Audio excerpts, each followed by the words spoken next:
Ghosts Among the Pines. I'm Rebecca Lieb. I'm Jason Horton. And this is Ghost Town.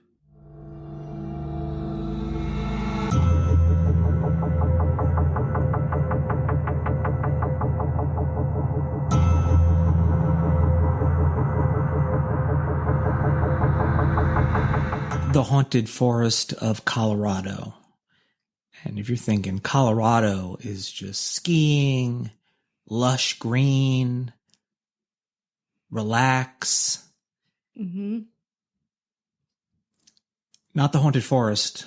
And if you remember, we did an episode on the Stanley Hotel, also located in Colorado. So Colorado has its share of haunts. Yeah, it's got a shadow side to it. So in El Paso County, Colorado, right near Colorado Springs, there's an area known as the Pineries. Ooh, already spooky. So it's a lot of ponderosa pines. Yeah. Fun, nature. What could go wrong? But you could step on a pine needle. That What could else be. could go wrong? What else could go wrong after that? You think there's nothing worse than that? I don't think there's anything worse than that. You might want to tell that to Stephen and Beth Lee. Oh, when yeah? they moved there in 1991, although I've seen 1990 and 1991. I'm just going to go with 1991. They moved there from Louisiana. That's how I say it now. Louisiana, it's like you're from the bayou. I was there once, but almost a week. So, whoa, you're a native. And they came with their two sons. Of course, you gotta have the kids. Gotta have the kids. If the kids aren't there, you need an innocent mind around. And it was a secluded, of course, 2-story log home off of Swan Road. What could go wrong? Beautiful Swan Road, a beautiful property. You're going to live the rest of your life without any real news or consequence, right? Wrong. Well, somebody tried to warn everybody that this place was haunted. Was it a mystic? But nobody listened. It was just a man. He had allegedly experienced intense paranormal activity. Although he didn't inform the Lees at the time because he didn't think anyone would believe him. Probably because that makes sense. Yeah, it sounds crazy. The family moved in. They didn't know. They had no awareness. Who would think like, P.S. is this place haunted? Is there paranormal activity? And there was no rumors, and things escalated quickly. As they do. Within the first week. It's like not even your books aren't unpacked yet. You don't even have your cable set up at this point. No, you're not getting ready to watch The Real World that might come out in a year or so. Yeah. Which we were talking about. That's why I thought of that.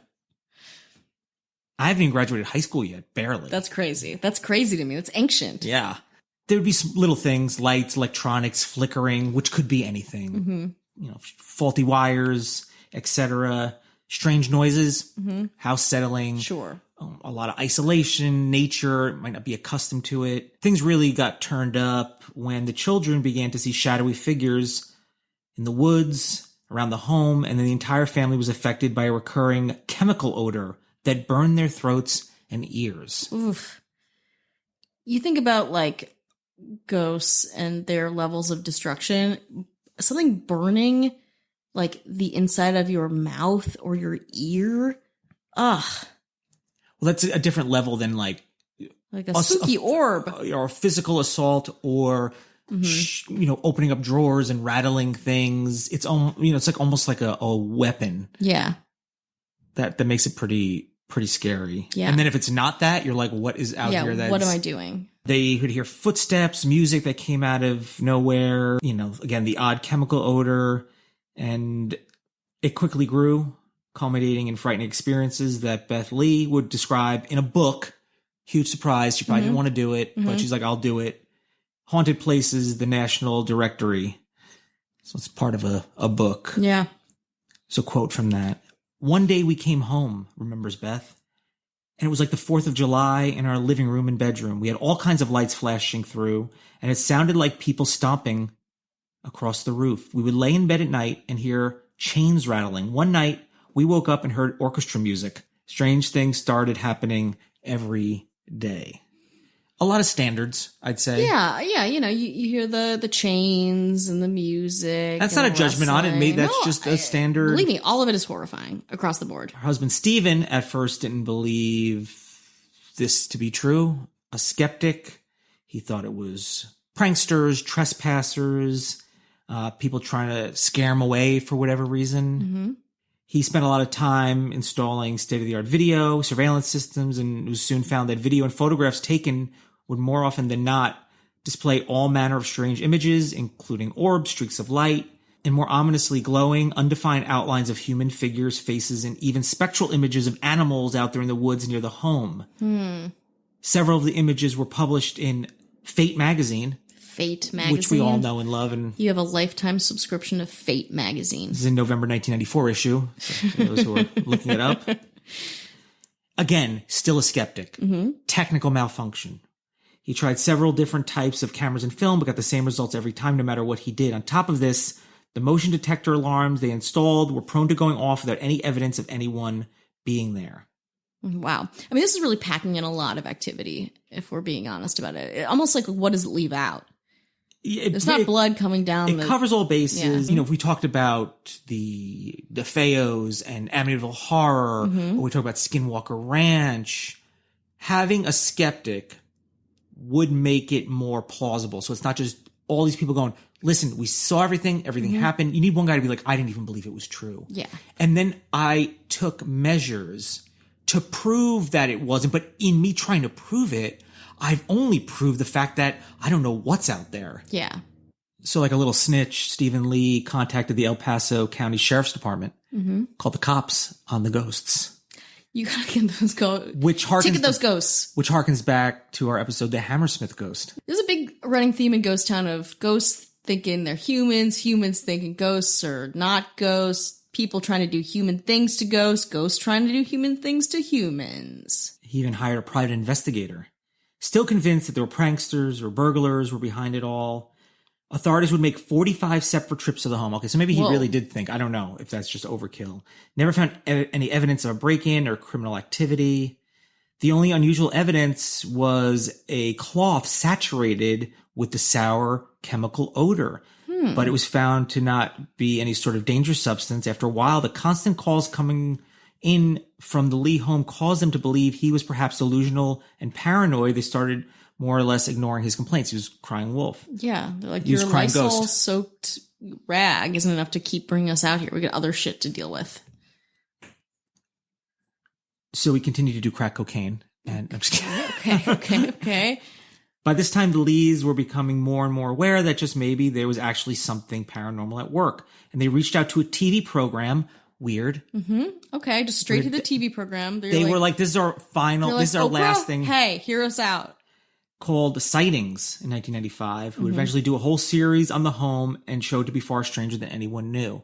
If we've learned anything about books being written, movies being made about haunted places, this is usually how it goes. Yeah. And then I think adding a level of like, why would I call the police if I thought it was real? Even I was a skeptic. Yeah. Stephen, Quentin, Jeremiah Lee. I added those in the middle. No, those are really pretty middle names. Yeah. Congratulations. So that adds a level of, well, not even everyone was on board. Yeah. It's almost like they wanted the attention. Don't say that. Don't you dare I won't. say that. I take it back. Come on. They are just good, honest people trying to get on television to tell their truth. So before we take it to a psychic, let's take it to a break. Break time. I want to talk about today's sponsor, Best Fiends. As you know, we love true crime, we love haunted history, we love offbeat history, esoteric history, all of that stuff. But every once in a while, we need a break to bring you the best episodes that we can bring you. That's why when I need to really take a step back, I play Best Fiends. I'm not a gamer. I'm not someone who gets very immersed in the gaming world. It's a really, really, really fun way to just unplug, relax. For me, again, a very casual gamer. It is something that is free to download. It's made me feel very calm, and it's made for adults too. I hit a milestone and got to level 300, and I thought that was pretty good. But my wife, Michelle, is on 700. She's like, oh, I don't know, around 700. So I have some work to do. Engage your brain with fun puzzles and collect tons of cute characters. Trust me, with over 100 million downloads, this 5-star rated mobile puzzle game is a must play. Download Best Fiends free on the Apple App Store or Google Play. That's friends without the R, Best Fiends. Hello, we're back. How are you doing? Hi. We're checking in on you. We're checking in. How are you feeling? How is your mental state? Did you stretch this morning? Are you getting enough water? Does it matter? I don't think so. Get outside. Get your I've vitamin D. only been drinking Mountain Dew today. Is that okay, Dr. Horton? Please, somebody reach out to Rebecca. I'm doing great. I'm not depressed. I'm not depressed. And I'm not depressed. Somebody do a welfare check on Rebecca. But You're right here.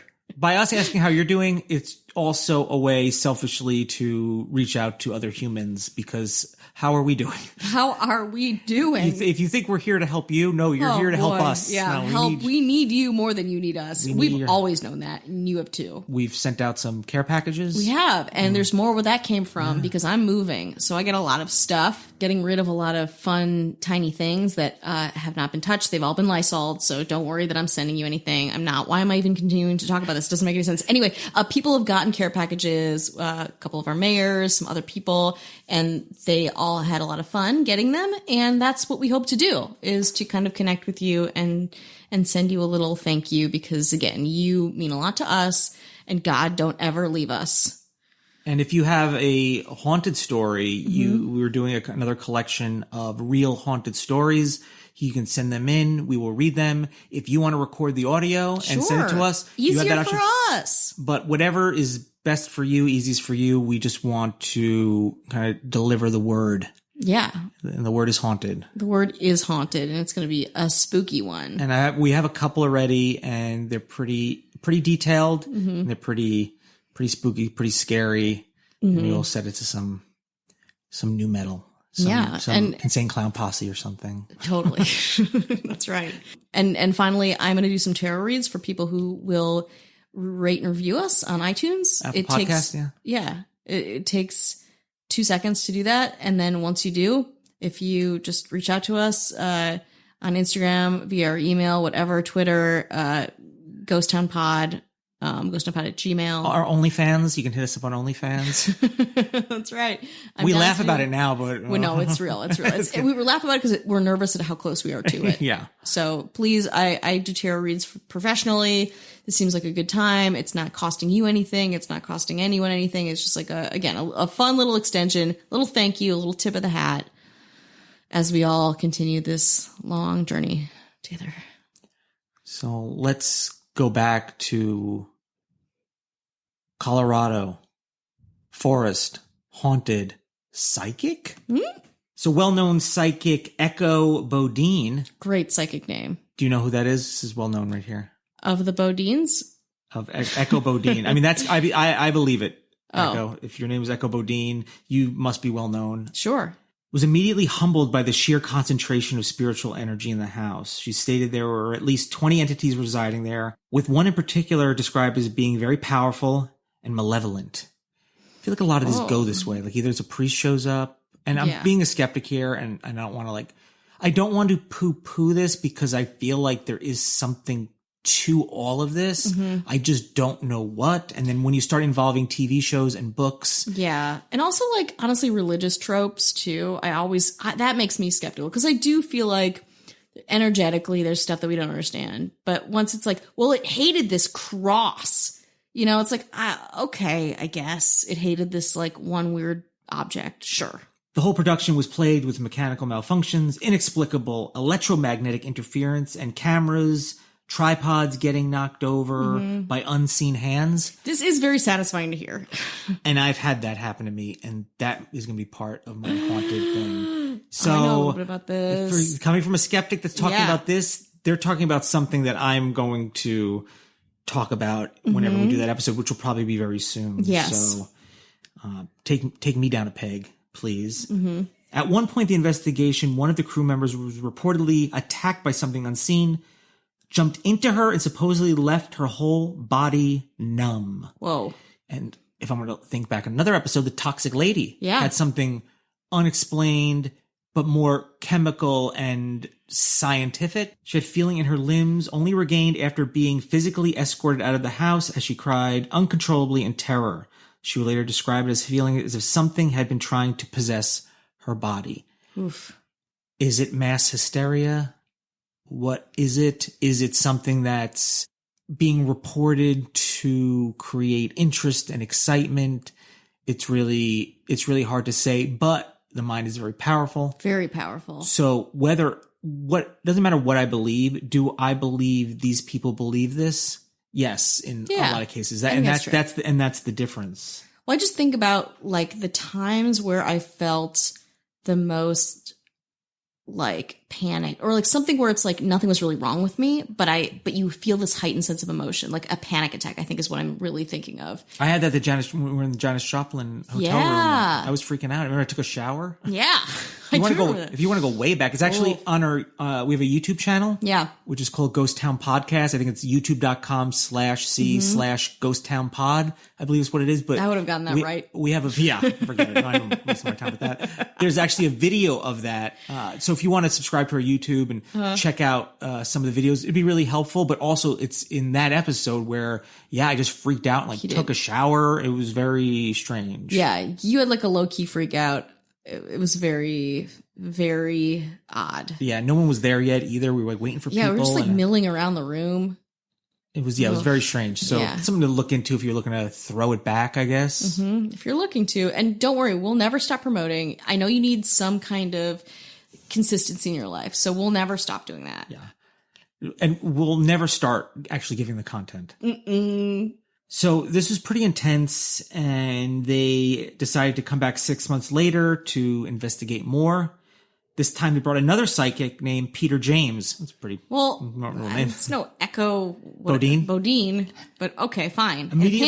Immediately claimed he had never felt psychic energy of this magnitude he felt there. As he walked through the home, James claimed that much of this energy seemed to be focused on an upstairs closet and from a 100-year-old mirror kept in the master bedroom, both of which he speculated were some sort of vortex connecting the physical world. So at least he's narrowed it down. Very poltergeist of him. And it's the specificity is important, I think, with these things. Just saying like, hey, this house is haunted. Okay, bye. Is when it's like, no, it's coming from here. Yeah. 100-year-old mirror. That's pretty creepy.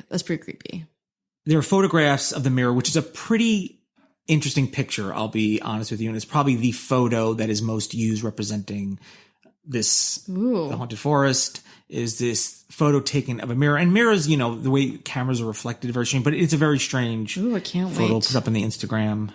Yeah, throw that mirror up. That mirror pic. Many of them showing ghostly faces staring back or strange streaks of light.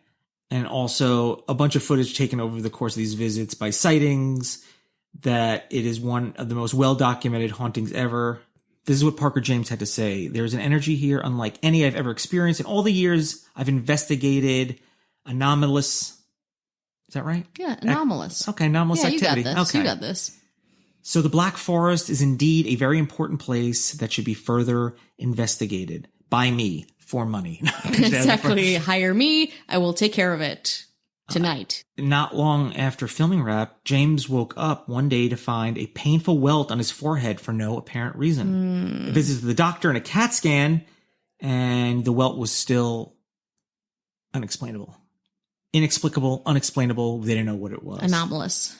It was anomalous.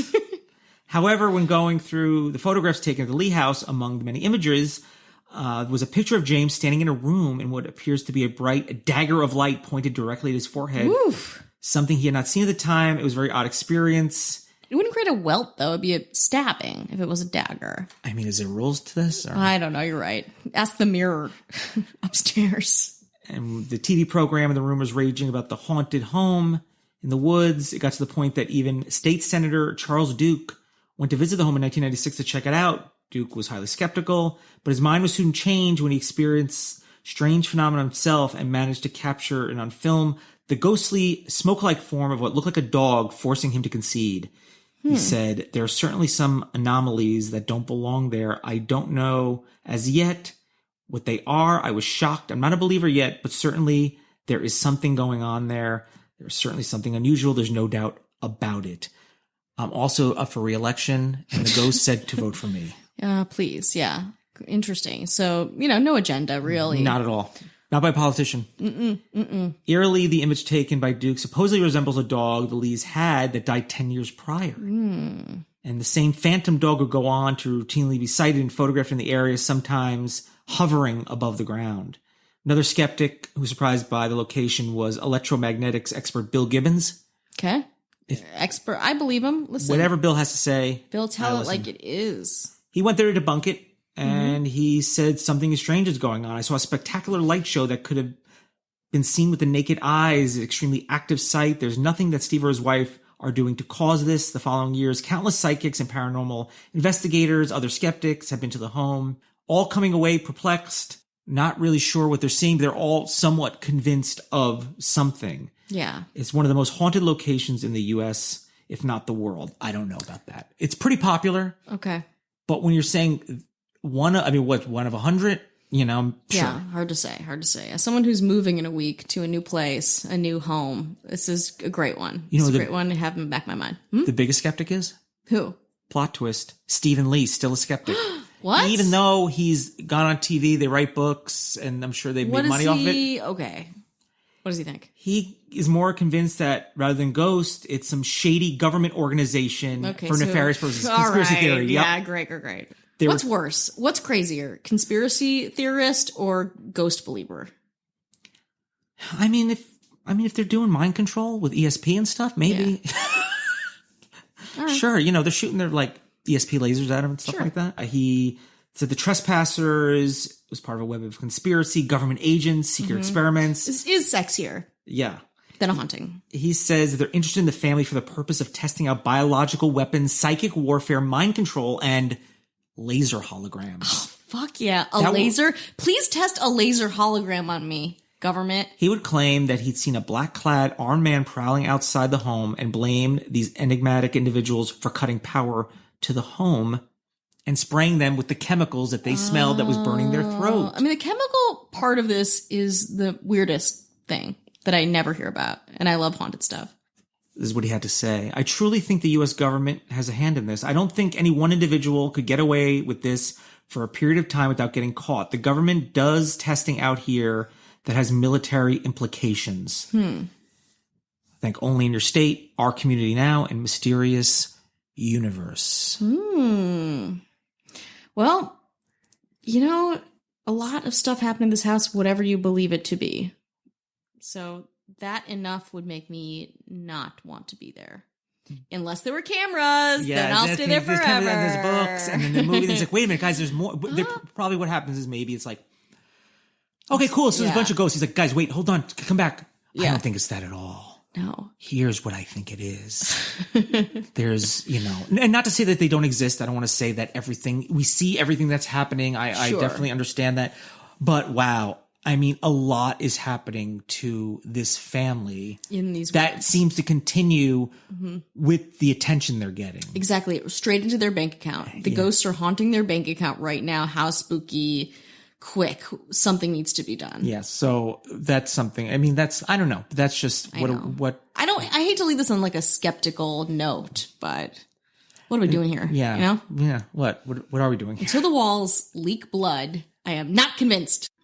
Hi, I'm Liz. And I'm Josh. And together we are Bloody Date Night. Bloody Date Night asks the question, can a horror expert show his horror novice Who you calling a horror novice? horror movies that he loves and she's seeing for the first time? It's about what happens when you introduce the person you love to the thing you love, and they're probably gonna hate it. Just like me with taxes. We're Bloody Date Night. Give us a listen. Get your headphones on and bebop time.